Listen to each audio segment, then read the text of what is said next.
Welcome back to the new blog. নতুন ব্লগে তোমাদের অনেক অনেক স্বাগত। বৃষ্টিটা অনেকক্ষণ হলো শুরু হয়েছে, কিন্তু মেঘের যা পরিস্থিতি দেখে তো মনে হচ্ছে যে ঝড় বৃষ্টি মানে বৃষ্টি তো হচ্ছে, এর থেকেও জোরও হবে আর ঝড়ও বেশি শুরু হবে। আজকের দিনটা আমাদের এত বাজে পরিস্থিতির মধ্যেই গেছে, একটা ব্লগের মধ্যে তো সব কিছু তুলে ধরতে পারছি না, অল্প অল্প করে ব্লগে তুলে ধরবো। তোমরা আমার চ্যানেলে চোখ রেখো, সব কিছুই জানতে পারবে। বিপদের উপর বিপদ চলে এসছে। এটা আজকে যা বিপদটা আসবে এটা তো জানাশোনাই বিপদ, এটা প্রথম থেকে যেদিন থেকে এসে সেদিন থেকেই হচ্ছে। ডাকলাম, চা করেই ডাকলাম যে উঠে চাটা খাবে, একটু বাজারটা যাবে। তখন থেকেই মেঘটা হয়েছিল কালো ঘন, ও কোনো হোঁশ জ্ঞানই নাই। কালকে ডিম নিয়ে এসে খেলাম, আজকে নিরামিষ। ও বললো যে সকাল সকাল এখান থেকে কিছু নিয়ে এসে রান্না হবে। বৃষ্টি শুরু, এখন তো বাজার কিছু পাওয়াও যাবে না। ঘুমই ভাঙে না ঘুম থেকে ডাকলে। আধেকলার মতো একটা বই দেখছে নেটফ্লিক্স রিচার্জ করা আছে, জানে যে যখন খুশি তখন ওটা দেখতে পারবে। 5টা 6টা ভোর 6টা বেজে যাচ্ছে, দেখছে আধেকলার মতো। মনে হয় যে লোকের কাছ থেকে নেটফ্লিক্সের আইডি নিয়েছে, আইডি নিয়ে ও ওয়েব সিরিজটা দেখছে।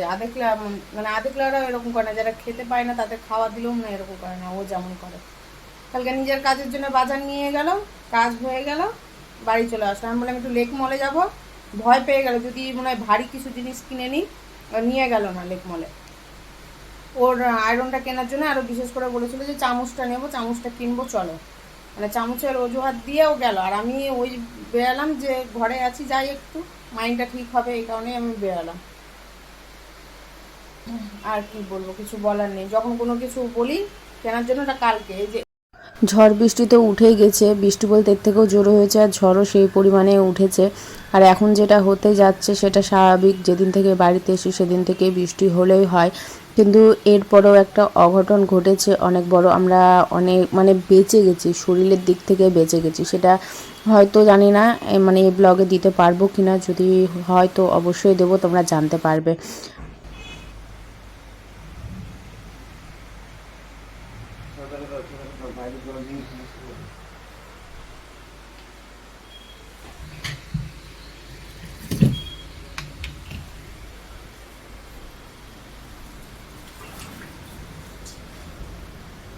বাবা বিছানা ওঠো, বিছানা ওঠো, বিছানা ওঠো।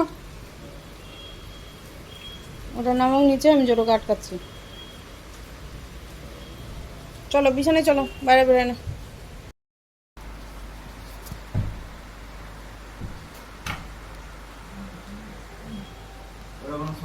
হুম হুম।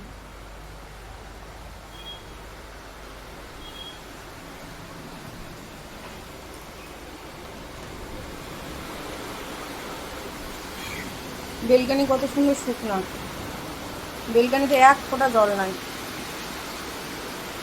ওখানে শুকনা বেলকানি, খটখটা।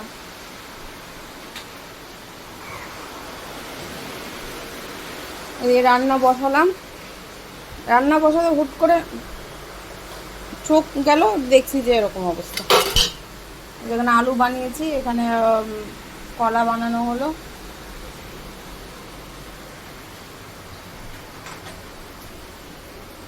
সব ছাদের নোংরা আমার ঘরে। ছেলেটা আবার না করে দেয়, ওটাও ভয় একটা।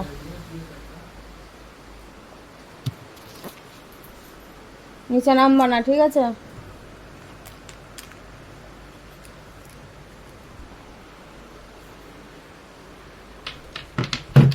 কি দিব, কি দিব? ঝাঁটা ওরকম তো ঝাঁটা তো নেই, ঝাঁটা কিভাবে কি দিব? সব পা দিয়ে সরাতে হবে, ছাদের সমস্ত নোংরা পাতা সব জড়ো হয়ে গেছে। এটা তো বারুনটা, এটা হবে না, হবে না এটা দিয়ে। কবে থেকে বলছি বাড়িটা ছাড়তে, বাড়িটা ছাড়তে। আমার ভালো লাগে না, এমনি এমনি আমার রাগ উঠে, এই কারণেই আমার রাগ উঠে। বিয়ের বাজনাতেও ঘুম ভাঙে না, ঝড় বৃষ্টিতেও ঘুম ভাঙে না। ডাকলাম তারপরে উঠলো।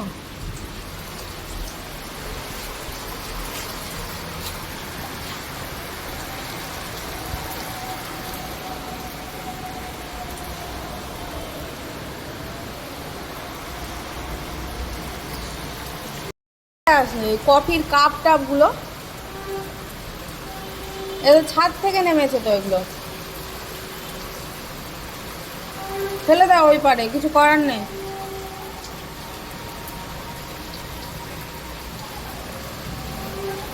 জল পাস হওয়ার পাইপ একটাই, তার জন্যই জলটা নামে না। মুখ দুটো থাকলেও পাইপ তো একটা। আবার ওই ছাদের দেখো সমস্ত জল এখানে। ঝড় বৃষ্টি হলে ভয় লাগে, ঝড় হচ্ছে বৃষ্টি হওয়ার মতো হওয়া, এটারই ভয় করি আমি। বৃষ্টি হলে মানে মানে আনন্দ আনন্দ তো হয়, কিন্তু আমার ভয়ের একটাই কারণ এই যে জলটা আমার ঘরে ঢুকে যায় সমস্ত, যতবার বৃষ্টি হয়েছে ততবারে। তাও মানুষ কাজ করলো না, পাইপটা ঠিক কর, দুটো পাইপ বসা, মাসগুলো টাকাটা তো গুনছিস, কোনো রোজগার নাই এদের। আরে বাবা, একটা ভাড়াটিয়া যখন উঠে যাবে সেটা পরের কথা, কিন্তু যতক্ষণ থাকবে ততক্ষণ তো তাকে একটু সুবিধাটা দিতে হবে, দেওয়াটা তো উচিত সুবিধাটা। এই জল নামবে, বৃষ্টি যেভাবে শুরু হয়েছে দেখো জুতোগুলো কি অবস্থা, এখানে ভেসে এখানে আটকে আছে। সেই সুবিধাটা তো দিতে হবে যতদিন থাকবে, ঘরটাতে জল না যায় তাহলেই হলো। ওই যে ওকে বাঁধলাম,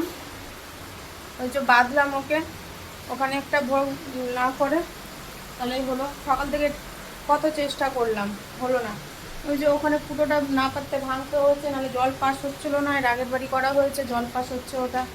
এগুলো এক্সট্রা কাজ না বলো? এমনিতেই শরীরটা ঠিকঠাকভাবে ঠিক যাচ্ছে না, ওরও শরীরটা ভালো না, এদিকে আমার শরীরটা কিছুদিন ধরে এরকম একইভাবে হয়ে আছে। না বাড়িতে ঠিক করে রান্না হচ্ছে, না ঠিক করে খাওয়া হচ্ছে। বসিয়ে দিলাম আলু আর কলা একসাথে যেটা বানানো হয়েছিল, 5 ফোড়ন শুকনো লঙ্কা তেলে দিয়ে এখন এটাকে ভাজা করবো। আর কোনো কিছু করবো না, আমার ভালো লাগছে না কিছু। ছোলা সেদ্ধ আছে, এটাকে দেখি একটু মাখো মাখো যদি পরে করতে পারি তো পরে করব। এখন এটাই রান্না হবে, আর কোনো রান্না করবো না আমি। এই যে বার করে রেখেছিলাম, ভেবেছিলাম পনির নিয়ে আসবো দিয়ে করবো, কিন্তু করবো না। পাহাড়ে উঠেছি, শরীর চলছে না, পা চলছে না। আজকে আমাকে হাঁটিয়ে নিয়ে যাচ্ছে গড়িয়াহাট, পুরো ওই মাথা থেকে কসবা থেকে এবং গড়িয়াহাট। ওই যে হাটও আমার নাকি ক্যালারি বেশি হয়ে গেছে, ক্যালোরি ওইটা কম করার জন্য চলো হাঁটো। চলো তাহলে আমি বললাম ঠিক আছে, তাহলে আমিও কিছু খাইয়ে দিব তোমাকে, চলো হাঁটো। হাঁটতে হাঁটতে গড়িয়াহাট যাচ্ছি, এখন বালিগঞ্জে ব্রিজে আছি, হাঁটার উপর শুনেছে। চলো যাওয়া যাক।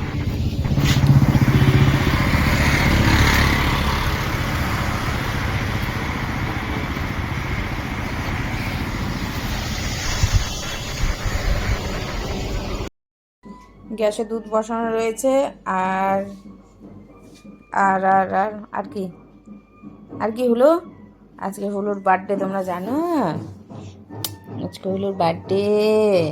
কেক কাটবে, হলুর জন্য কেক নিয়ে আসা হয়েছে। এখন দেখাবো না, একবারে কেকটা দেখাবো। বিছানা চাদরটা এখন চেঞ্জ করব, ওদিকে দুধ বসিয়েছি, এখানে আছে 5 রকম মিষ্টি, আর চকলেট তো মনে হয় 2 না 3টে ছিল, হয়ে যাবে। আর এই যে দুধ, এখানে ঘি দিয়ে চালটা ভালো করে আমি মাখিয়ে রেখে দিলাম। এখানে অল্প কাজু কিশমিশ ভেজালাম, চিনি ছাড়া হবে পায়েস। আর আর আর তো কিছু হচ্ছে না এই মুহূর্তে। আর এই যে এখানে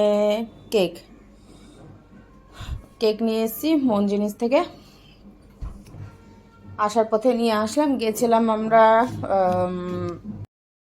গেছিলাম গড়িয়াহাট, সবার প্রথমে গেলাম ব্যাংকে, তো যাই হোক ওখানে একটা ইস্যু হয়ে গেল। এবার আমিও জানি না ওটা গভর্নমেন্ট ব্যাংক, তো পরে আমি কী ব্যাপার এত কিছু কেন ঝামেলা হচ্ছে, দ্বীপেতে এত কিছু ঝামেলা হয়নি। ওর আছে 2 না 3টে ব্যাংকের এখানে কলকাতায়, তো ও যখন আসে তখন একটা করেছিল, আর যখন একদম পুরোপুরি আমি যখন আসলাম তারপরে 2টো খুললো। তো ও অনলাইন থেকেই করেছিল, ওইভাবে প্রসেস করলো। এবার আজকে যখন গেছি তখন গিয়ে বলছে যে একটা ফর্ম দেওয়া হবে, ওই ফর্মে 3 মাসের মধ্যে আমার যে কোনো একটা ডকুমেন্টস মানে ট্রান্সফার করতে হবে এখানে। মানে একটা ডকুমেন্টস বলতে কি, ভোটার কার্ড তো অত সহজে করা যায় না, আধার কার্ডটা এখানকার অ্যাড্রেসে মানে করতে হবে, তো সেটা তো করা সম্ভব নয়। একবারে তো পার্মানেন্ট হয়নি কলকাতায়, যদি পার্মানেন্ট হয়ে যায় তখন নাই ঠিক আছে, আমাকে এখানেই সব কিছু করতে হবে, এখানেই আমার বাসস্থান হয়ে গেছে, আমি এখানে স্থায়ী হয়ে গেছি, তখন করতেই হবে বাধ্যতামূলক। তখন তো আমার মালদার সাথে কোনো স্বাদ থাকবে না। এখন আমার তো ওখানে সব কিছু, তো ওখানেই সব কিছু আমাকে রাখতে হবে। তো দীপ যখন বললো যে আমি করেছি, আমার তো এরকম সমস্যা হয়নি, কোনো কিছু চাইনি, তো যাই হোক ও বলছে যে কেন হয়নি সেটা তো জানা নেই, কিন্তু করতে হবে এখানে, নাহলে হবে না, পরে বন্ধ হয়ে যাবে। তো তারপর বললো যে এটা যদি কোনো ট্রান্সফারের ব্যাপার থাকে, বললো হ্যাঁ তাহলে এটিএমটা যখন আসবে, এটিএম আসলে ট্রান্সফারটা করলে, তারপরে এখানে আসলে আমরা অ্যাকাউন্টটা সাবমিট, মানে আমার হাতে বইটা কি বলছো ব্যাংকের বইটা আমাকে দিয়ে দিতে পারবে, তার আর কোনো ঝামেলা হবে না। কিন্তু এখন এটিএমের আশায় থাকলাম, এটিএম এখন কবে আসবে, ওই এটিএমের মাধ্যমে ও ট্রান্সফার করবে মালদা থেকে এখানে আসবে, তারপরে ওই জিনিসগুলো হবে সব কিছু।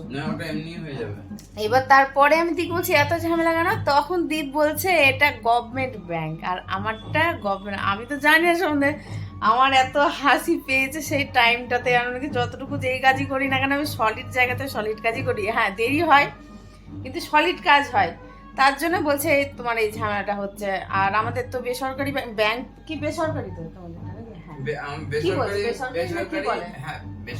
বেসরকারি মানে বড় যেগুলো ব্যাংক থাকে সেগুলো ওদের কি হয় যে ওদের অত যেহেতু সব জায়গাতেই কি হয় সেন্ট্রাল, মানে যে কোনো সেন্ট্রালি যে কোনো জায়গা থেকে করা যায়, অপারেট করা যায়, ওদের কোনো অসুবিধা হয় না। এদের এসবিআই, তারপর হচ্ছে পিএনবি আর বিওবি মানে বঙ্গীয় আরে এটা বলো না, ব্যাংক অফ বরোদা, এই কটা ব্যাংকে, যেহেতু এটা গভর্নমেন্ট ব্যাংকের আন্ডারে থাকে, এদের নিয়ম কানুন প্রসেস অনেক লম্বা। ওই সবকিছু করার পরে তারপরে কি খোলা হলো, ওগুলো তো সব বন্ধ হয়ে গেছে, এবার লাগবেই, দরকার প্রয়োজন। যাক যতটুকুই হয়েছে বা হচ্ছে, সলিড জায়গাতেই আমার হয়েছে, তো সেটা নিয়ে অনেক আমি হাসলাম যখন আমি ওখান থেকে বেরিয়ে আসি। তো যাই আর কি, এটাই তো। যাই হোক, যেদিন আসবে ও করে দেবে ফটাফট, ওটা হয়ে যাবে, ওটা নিয়ে আর চাপ নেই। এখন সব থেকে বড়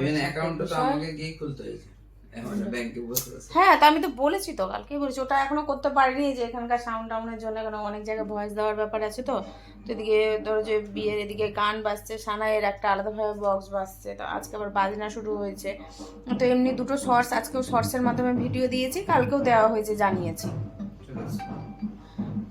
খাওয়ার অর্ডার দিয়েছে, তো খাবারটা আসছে আজকে। তো ওই রাগের চোটে তো ভাজা আর ভাত করলাম, যে বাড়ি ঘরে একদম জলে থই হয়ে গেছিলো বলে। গড়িয়াহাটে গেছিলাম, ওখানে গিয়ে আমি ইডলি আর একটা বড়া খেলাম, ভালো লাগে আমার খেতে। আর ও খেলো ধোসা, তো আমি তো ভাত খেয়ে গেছিলাম। একটা অসুবিধা হয়ে গেছে, চাদরটা সমান নেই, মানে একটু ট্যাড়া ব্যাকা রয়েছে।